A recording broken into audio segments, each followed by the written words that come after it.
Hi hello అండి, welcome back to my channel. నేను మీ సింధు. ఈ వీడియో వచ్చి ఆంధ్ర స్టైల్ కలగలుపు పులుసు అండి. అంటే అన్ని రకాల వెజిటేబుల్స్ కలిసి పులుసు పెడతారు. మా అమ్మమ్మ ఇలాగే చేసేవాళ్ళు. ఇది ఎక్కువగా సంక్రాంతి టైంలో ముక్కనుమ రోజు వండుతారండి.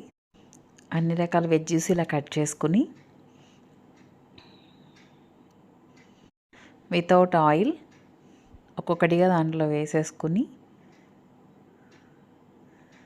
కంద, గుమ్మడికాయ, ఆనపకాయ, దోసకాయ, ములక్కాయ, టొమాటో, ఆనియన్స్, గ్రీన్ చిల్లీ అన్ని రకాల వెజ్జీస్ వేస్తారండి దీంట్లో.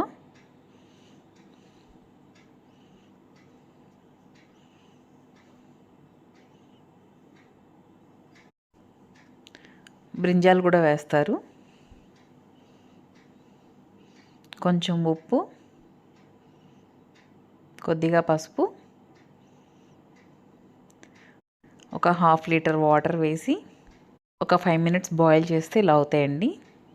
వెజ్జీస్ బాయిల్ అయిపోయాక కొద్దిగా బెల్లం, ఉప్పు, కారం వేసి చింతపండు పులుసు పోసి కొంచెం దగ్గరికి ఉడికిపోయాక ఈ తాలింపులో జీలకర్ర, ఆవాలు, వెల్లుల్లి, ఎండుమిర్చి, ఉల్లిపాయ, కరివేపాకు, కొత్తిమీర అన్నీ వేసి ఫ్రై చేసి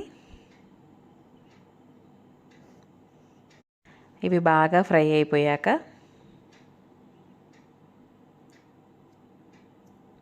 కరివేపాకు కూడా వేసి ఫ్రై చేస్తారండి.